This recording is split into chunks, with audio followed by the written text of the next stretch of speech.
Assalamualaikum warahmatullahi wabarakatuh. Waalaikumsalam. Saya Gogot Suwaroto, Dirjen Pendidikan dan Usaha Dini, Pendidikan Dasar dan Menengah, Kementerian Pendidikan Dasar dan Menengah Republik Indonesia. Hari ini saya berada di Dinas Pendidikan Kota Surabaya yang sedang melakukan persiapan SPMB untuk jenjang SMP. Nah, saya bersama Pak Kepala Dinas Pendidikan, Pak Ombudsman di Provinsi Jawa Timur, dan Mas Rizky dari UPT Kementerian Pendidikan Dasar di BPMB Jawa Timur. Saya ingin menyampaikan 3 hal di sini yang saya dapat. Terima kasih Pak Kadis telah menjelaskan bahwa persiapan di sini sangat luar biasa. Yang pertama dilakukan uji coba selama 2 minggu. Ini yang pertama untuk memastikan bahwa sistem yang dibangun secara online bisa running well, ya, running dengan baik pada saat dibuka nanti hari Minggu malam tanggal 22. Tanggal 22 Juni akan dibuka. Itu yang pertama. Yang kedua memang memastikan apakah masyarakat sudah mulai familiar untuk mendaftar melalui sistem yang dibangun. Dan alhamdulillah tadi tim IT juga sudah sangat canggih ya mengintegrasikan AI ya untuk memastikan layanannya semakin maju. Mungkin Pak Kadis bisa menyampaikan juga kira-kira dari hasil uji coba selama 2 minggu ini apa yang didapatkan.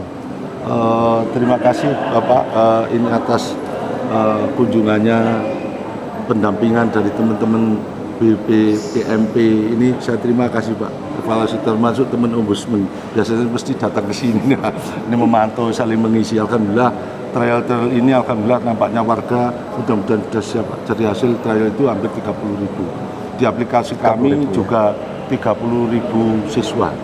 Itu di aplikasi kami kita siapkan mulai ketentuan, cara memilih, trialnya, terus termasuk peta sekolah itu kami siapkan semua. Harapan kami dengan trial itu warga kota Surabaya untuk putra-putrinya melanjutkan itu cukup di rumah, tidak datang ke dinas atau ke sekolah.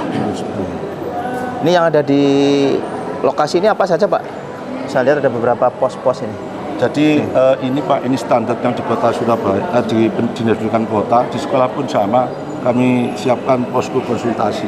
Posko konsultasi. Posko konsultasi itu nanti memfasilitasi warga, tidak mesti harus muridnya. Warga yang terdekat dibantu untuk melanjutkan ke SMP maupun ke SMA. Itu harapan kami, toh itu juga anak kota Surabaya. Selanjutnya juga di tempat kami kita siapkan pos pembantuan pendaftaran. Barangkali orang tua, namanya orang banyak, kok pulsanya pas habis Pak, izin, ngapunten. Itu kita siapkan. Cuma dengan ketentuan warga harus paham, kita hanya mendampingi. Milih, ya dipilih sendiri oleh orang tua. Ini kan ada beberapa jalur yang akan dibuka ya. Nah, kira-kira antisipasi memastikan jalur yang dibuka mulai dari afirmasi, prestasi, domisili dan mutasi seperti apa urut-urutannya Pak? Jadi yang nanti di kota. tahap pertama itu afirmasi. Itu harapan kami, memang mohon maaf kita berkesempatan untuk yang warga kita yang gamis beragamis termasuk inklusi. Dan izin Bapak, mungkin sekalian di sini sekalian laporan, inklusi itu wajib saya masukkan di sekolah SMP.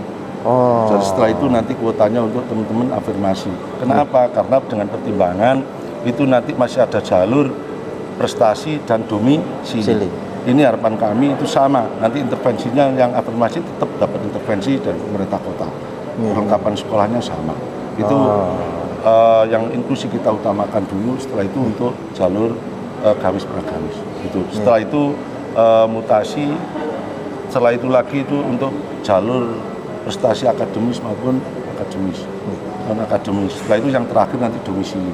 Yang warga ini yang terpenting di domisili. Domisili ini kita modifikasi menjadi 2. Izin Pak Wali juga perintah tidak boleh melanggar dari ketentuan kementerian. Tetap 40%, cuma kita modifikasi menjadi 2. Domisili 1 dengan domisili 2. Domisili 1 itu warga atau calon murid baru terdekat dengan sekolah.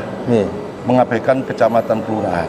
Yang domisili 2 itu untuk kelurahan dalam satu kecamatan dengan sekolah. Nah nanti di ranking sendiri, misalnya kelurahan A, kecamatan A itu 4 kelurahan, berarti kalau 20% misalnya ya dibagi 20 bagi 4, tiap kelurahan dapat 5%. Nah nanti di ranking per kelurahan itu 5%-nya dari bagus sekolah. Jadi warga kota Surabaya pasti punya kesempatan untuk masuk di sekolah negeri. Dan mohon maaf izin Bapak, itu juga kami beri kesempatan untuk teman-teman swasta. Yeah. Soalnya swasta pun bagian dari pemerintah kota untuk tadi mencerdaskan anak-anak bangsa.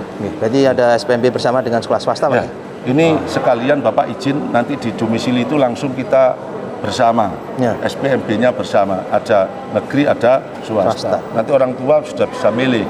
Gitu.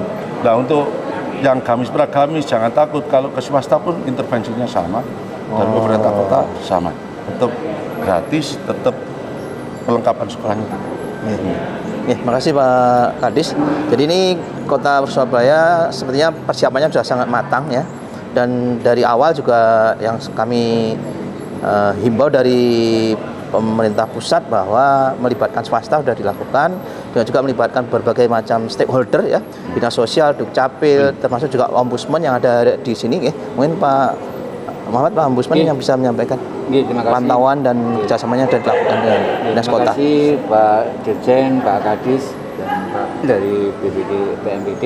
Jadi Ombudsman dalam hal ini kan setiap tahun Pak. Jadi kita sudah ada perintah dari Ketua Ombudsman RI bahwasanya kita setiap tahun membuka posko pengaduan. Tapi alhamdulillah kalau di pemerintah Kota Surabaya kita sudah minta narahubung Pak. Baik juga di provinsi. Jadi kalau misalkan ada masyarakat yang tidak puas meskipun sudah disiapkan dilayani di sini namanya masyarakat, lah ini kan pasti akan melapor ke Ombudsman. Lah ini untuk percepatan penyelesaian pengaduan sebagai lembaga pengawas kita langsung Pak WA dengan Pak Kadis atau sudah ada ketua pengaduan yang ada di Dinas Pendidikan Kota Surabaya. Jadi alhamdulillah untuk ini belum kita menerima ya, karena mungkin belum dilakukan penuh untuk ini, tapi SD yang kemarin belum ada. Begitu. Jadi Ombudsman dalam lembaga pengawasan ini setiap tahun sudah buka posko pengaduan dari masyarakat. Gitu. Ya, dari SD yang kemarin jalan aman ya? Alhamdulillah belum, nggak ada pengaduan yang ke lancar. Ya gitu Pak. Terima kasih. Dan kita juga selalu melibatkan UPT kita, unit pelaksana teknis yang ada di Jawa Timur, di seluruh provinsi di Indonesia. Nah, di sini saya ditemani Pak Rizky dari BPPMP Jawa Barat, Balai Besar Penjaminan Mutu Pendidikan di bawah Ditjen Pendidikan Paudikdasmen ya, yang juga selalu mendampingi. Mungkin Pak Rizky bisa menyampaikan pendampingan yang sudah dilakukan dengan dinas seperti apa? Terima kasih Pak Ditjen. Pertama-tama terima kasih kepada Dinas Pendidikan Kota Surabaya karena selama ini kolaborasinya sangat luar biasa, berjalan dengan baik. Mulai dari awal Permendikdasmen 3 kami sosialisasikan, beliau langsung menyambut dengan baik, selalu berdiskusi, berkonsultasi, dan kami juga selalu mendampingi mengadvokasi terkait implementasi Permendikdasmen nomor 3. Mulai dari perencanaan, penetapan panitia, kemudian penyusun tulis dan lain sebagainya, semuanya Surabaya termasuk yang lancar dan tidak ada permasalahan. Sekali lagi terima kasih Bapak atas kolaborasi dan kerjasamanya. Terima kasih Pak Kadis, terima kasih Pak Ombudsman ya, Mas UPT Rifki. Jadi hari ini kita sudah bisa memastikan bahwa Dinas Pendidikan Kota Surabaya telah siap untuk melaksanakan SPMB SMP yang akan dibuka di hari Minggu nanti. Semoga kita pantau bersama, semoga tidak ada kendala, lancar sampai daftar ulang semua dengan sangat baik. Amin. Terima kasih Pak Kadis, mau menyampaikan kata terakhir. Saya terima kasih Bapak atas kerawannya, dan warga Kota Surabaya mohon bersabar, mohon terus support putra-putrinya untuk melanjutkan ke SMP negeri. Kita tekan angka putus sekolah seminimal mungkin. Terima kasih. Terima kasih.